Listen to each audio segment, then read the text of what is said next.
En aquest vídeo veurem 3 exemples de com s'anomenen els hidrocarburs lineals. Comencem amb el primer compost. El prefix del nom depèn de quants àtoms de carboni hi ha en la cadena principal. Veiem que en aquest cas la cadena té 4 àtoms de carboni.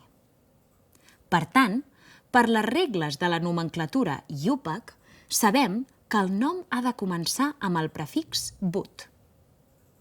Bé, ara el sufix dependrà del que hi hagi dins de la cadena. Si hi ha un enllaç doble, com en aquest cas, el nom acaba amb el sufix e.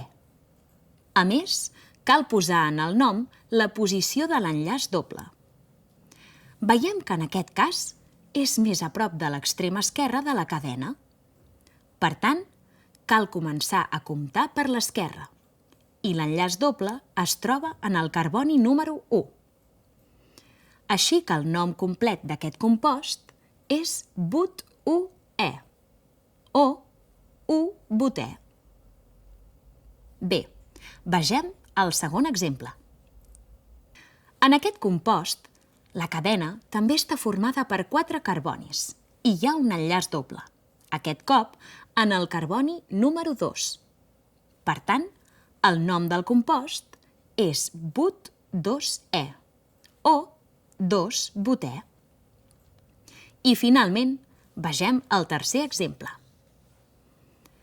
Novament, la cadena està formada per 4 carbonis, però aquesta vegada hi ha un enllaç triple. Per tant, cal utilitzar el sufix i.